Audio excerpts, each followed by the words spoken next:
वैसे साहब आज एक बड़ा अहम आर्टिकल हामिद मीर ने लिखा है, पाकिस्तान के बड़े सीनियर जर्नलिस्ट हैं, कि एटम बम कैसे बचाएं। घास खाएंगे एटम बम बनाएंगे, ये जुल्फ़िकार अली भुट्टो साहब ने कहा था।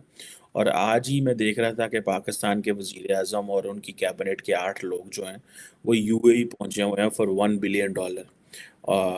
नया मिलेगा डिपॉजिट करने के लिए, और $2 बिलियन जो है वो मिलेगा, और वो रोल ओवर होगा। ये जो चीज़ है कि एटम बम कैसे बचाएं, और जाके वो ममालिक जिनको हम समझते थे यार ये तो छोटे छोटे मुल्क हैं, इनका क्या है, ये तो इतने इतने साइज के मुल्क हैं, ये तो हमारे। तो आपकी हर बात में एक बहुत बड़ा जो है ना वो एक सवाल है जिसका बड़ा तफसीली जवाब चाहिए। ये जो कुछ हामिद मीर ने कहा है ना जी, एटम बम कैसे बचाएं, इसका ताल्लुक जो पाकिस्तान की मौजूदा जो सोशो इकोनॉमिक सिचुएशन है और जो पॉलिटिकल क्राइसिस चल रहे हैं, इनकी मौजूदगी में ज़ाहिर है अभी तक अगर कोई बड़े पैमाने पे इंटरनेशनली कोई ऐसी जो है वो डिमांड सामने नहीं आई।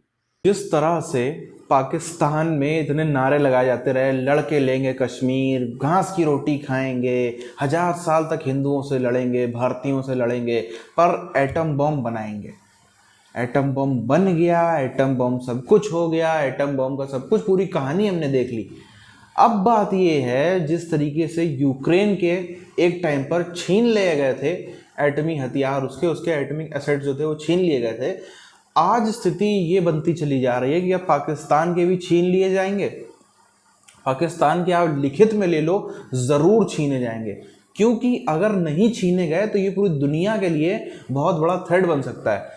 तो पूरी दुनिया ये बात को जानती है कि कभी भी अचानक से ये जो है, इसका कोई चरित्र नहीं है, चरित्रहीन देश है ये। चरित्रहीन देश जो है नॉर्थ कोरिया, वो इसने टेक्नोलॉजी बेची कैसे आपको बनाना है एटमी हथियार, तो ये कल को एटमी हथियार की तकनीक तो अपने इन पूरे प्रॉपर जो इनके माफिया गैंग है, आईएसआईएस हो गया, तालिबानी हो गए, और दुनिया और के इतने सारे आतंकवादी संगठन एक से एक बड़े बड़े बैठे रहते हैं अपनी अपनी गुफाओं में, पहाड़ियों पर कब्जा कर करके। किसी को भी ये एटमी हथियार दे दें तो दुनिया के लिए बहुत बड़ा काल हो जाएगा वो। शहर जितने मुल्क हैं एक, और आज वो हमें पैसे दे रहे हैं। हाउ ये जो पिक्टोरियल, ये जो मंजर कशी है, how do you see this sir? कि ये जैसे हामिद मीर ये बात कर रहा है, और हामिद मीर ना भी करे, हमें हमें भी सारी बातें इन चीज़ों का पता है, लेकिन that makes a lot of sense because is Pakistan top journalist, और जनरल ये है चीज़।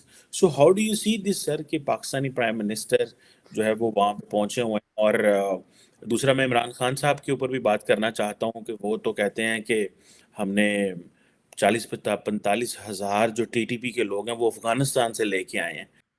तो आधे कर्जे तो आपके यहाँ से पे हो सकते हैं विद इन 1 ईयर। आप जरा कैलकुलेट करके देखें, 300-400 अरब जो है वो आप खर्च कर रहे हैं सिर्फ इन लोगों पे, जहाँ पे एक आदमी ने अपने आगे 8-8 नौकर रखे हुए। एक आदमी आपको पानी पकड़वाता है, बल्कि एक पानी के ऊपर वो जो आपने एक प्लेट सी रखी होती है वो हटाता है, दूसरा पानी उठा के आपको देता है। आप घंटी मारते हैं तो 3 आदमी एक दूसरे को इशारा करते हैं कि तुम जाओगे या वो जाएगा या वो जाएगा बाहर। और हमारे लोगों ने हमें मना भी किया कि इनको ना लेके आए। लेकिन सर पहले ये बताएं कि ये जो एटम बम कैसे बचाएं, और $1 बिलियन के लिए यूएई गए हुए हैं, और सुना है कि उन्होंने they have agreed graciously, the Emiratis have agreed for this. वहां तक तो पहुंचते नहीं, और वहां तक ना पहुंचने का मतलब यही है। अब इस वक्त जो पाकिस्तान के अंदर ये जो सिस्टम चल रहा है मिनिस्टर्स का और प्राइम मिनिस्टर्स का, सेक्रेटरीज का और डेप्यूटी सेक्रेटरीज का, अप टू डाउन टू दी वो जो होता है आपका तहसीलदार या उससे नीचे तक का, इन सब के अगर आप सिर्फ खर्चे नॉर्मलाइज कर दें, यानी उसको एक थर्ड वर्ल्ड गरीब कंट्री के इक्वलाइज कर दें, नजर रखती है कि जिस मुल्क को आप इतने पैसे दे रहे हैं उसके अंदर सोशियो इकोनॉमिक सिस्टम क्या है, वो पैसे खा कौन रहा है, तो ये ज्यादा दूर नहीं जाएगा। अभी भी जो है वो पाकिस्तान के सारे पैसे बंद हो गए थे। अब ये जो कुछ हुआ है, ये जिसको आप सक्सेसफुल कहते हैं दौरा, और सक्सेसफुल की आपकी डेफिनेशन ये है कि कितने पैसे मिले हैं, इसके पीछे बहुत बड़े राज हैं जो बाद में निकल के बाहर आएंगे। और एक ऐसी स्पेसिफिक सिचुएशन में जब आपका फॉरेन अफेयर ऐसा हो कि आपने हर नेबर के साथ जो है वो सींग अड़ा के रखे हों, सख्त किस्म की दुश्मनी जो है वो बिल्कुल एक अनएंडिंग किस्म की वो हो सन आपके इर्द गिर्द जो 3-4 मुल्क हैं, हिंदुस्तान हो गया या अफगानिस्तान हो गया या ईरान हो गया, उनके साथ तो जो भी आपका ताल्लुक चल रहा, ये अगर प्राइम मिनिस्टर जो खुद जा रहा है, जो मिनिस्टर ऑफ द मिनिस्टर्स है, तो फिर किसी मिनिस्टर को साथ में जाने की क्या जरूरत है भाई? कौन सा एक्सपर्ट मिनिस्टर है आपका? या तो ये हो ना कि कोई मिनिस्टर बहुत बड़ा किसी सब्जेक्ट में एक्सपर्ट है, तो वहां पे उसकी राय लेनी पड़ेगी, फिल बदी तो वो दे देगा। तो ये बात भी तो कोई है नहीं, ये सारे वो मांगे तांगे के मिनिस्टर प्रेशर ग्रुप्स के पैदा करदा, जिनको पता ही नहीं इकोनॉमी क्या होती है।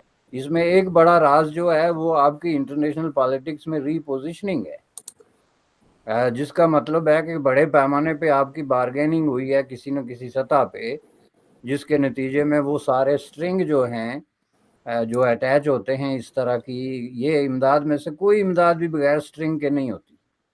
तो इसके वो जो है आपने कंप्रोमाइज़ किए हुए हैं सिंपली, जो एक बहुत बड़ी इंटरनेशनल पॉलिटिक्स है जिससे आप ऑलरेडी बाहर आ गए हैं। मसलन फॉर एग्जांपल अब इंडिया जो है वो ग्लोबल साउथ के हवाले से एक बहुत बड़ा ब्लॉक जो है उसको इनवाइट, अब आप ये कहते हैं ना कि हम लेके आए थे, तो उसमें रिस्पॉन्सिबिलिटी का भी किसी को लेना चाहिए कि किसका डिसीजन था।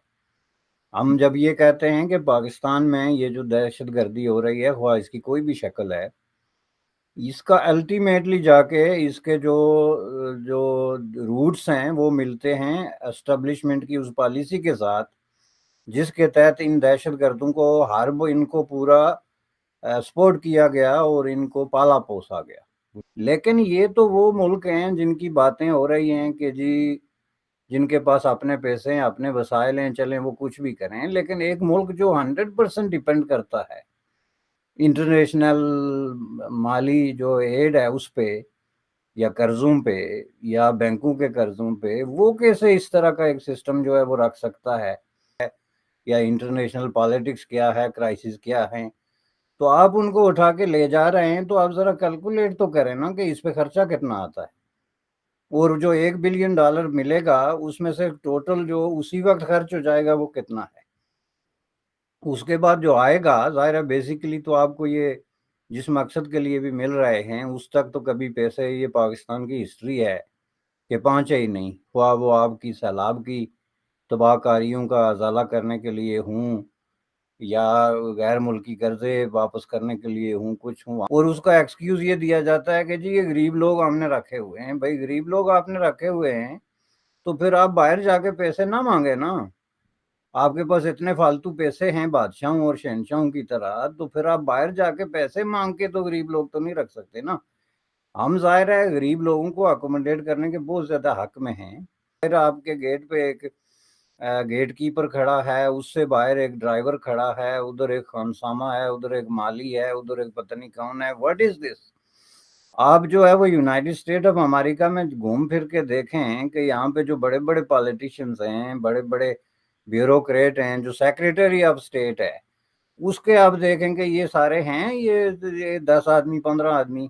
पूरी दुनिया एक टर्म यूज करती है, पिछले हम देख लें तो 17वीं शताब्दी से लेकर पिछले 600-700 सालों में एक एरा ऑफ कट्टरपंथी जिहाद टाइप ऑफ पूरी दुनिया ने देखा। कैसे एक एरा ऑफ जिहाद रहा है जिसमें पूरी हर तरफ में इसी तरीके की मार काट, घर लूटना, गांव लूटना, ये सब चीज़ें होती रहीं। अब जिहाद का क्या असली मतलब है, कुरान शरीफ के हिसाब से क्या नहीं है, उस पर हम लोग थोड़ा सा नहीं जाते हैं, पर दुनिया इसको ऐसे कहती है, इसलिए थोड़ा सा इसको ऐसे ही पकड़ लेते हैं। अब पूरी दुनिया ये सोचती है कि वो दौर ख़त्म हो गया है। ख़त्म हुआ नहीं है, वो ख़त्म किया गया है। वो ख़त्म कैसे हुआ हमको पूरी इस चीज़ को समझना पड़ेगा। चाहे क्रिश्चियन हो, चाहे भारत जैसा हिंदू सिख जैन बौद्ध वाला देश हो, सब के सब एक साथ आए।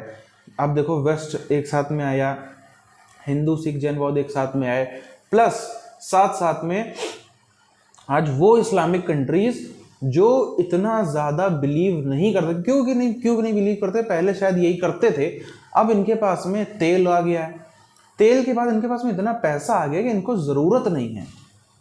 इनको ज़रूरत नहीं है कि ये किसी देश के ऊपर जाएं, घोड़े के ऊपर सवार होकर इनका बादशाह जो है। अब आप सोच नहीं सकते कि मोहम्मद बिन सलमान ये कभी सोचता होगा कि मैं भी घोड़े के ऊपर सवारी करके जाऊं, जंगे लड़ूं, किसी में हाथ कट जाए, किसी में उंगलियां कट जाए, किसी पे चेहरे पे चीरा लग जाए, किसी में पेट में 2 गोली घुस जाए, किसी में कंधे भाला लग जाए, लेकिन उसका जीतूं हारूं वो अलग बात है, नहीं चाहता। इतना उन लोग के पास में पैसा है, वो ऐसे ही उतने में अय्याशी कर रहे हैं, उसी में वो खुश हैं, उससे आगे वो नहीं निकलना चाहते। तो ये जो कुछ इसमें जिनको इसकी ज़रूरत नहीं है वो मुस्लिम, उसके अलावा बाकी अच्छे खासे थोड़े पढ़े लिखे मुस्लिम हम कह सकते हैं, उसके अलावा जितने भी क्रिश्चियन, हिंदू, सिख, जैन, ये सब ने साथ में आए और वो एक जो कट्टरपंथ का दौर था, एक एरा था, उसको बहुत ही ज़्यादा कंट्रोल किया। आज वो चीज़ एकदम दब गई है। अगर कल को आप सोचो ISIS के हाथ में या फिर ऐसे किसी और संगठन के हाथ में, अलकायदा के हाथ में एटॉमिक हथियार लग जाते हैं तो वो क्या दिन होगा, तब क्या हालत होगी इस पूरी दुनिया की, क्या हालत होगी आप एक बार को अंदाज़ा लगाओ। अभी तो कम से कम वो पाकिस्तान के पास में है, तो फिर भी दुनिया थोड़ा सा उसको समझती है कि हाँ चलो ये कम से कम किसी काम नहीं आएगा। और ये जो हमारे यहाँ भी बातें होती हैं कि ठीक है वहाँ से इंडिया का एक स्टेट उड़ जाएगा लेकिन हम उनका पूरा पूरा उड़ा देंगे, पाकिस्तान ऐसे नहीं सोचता है।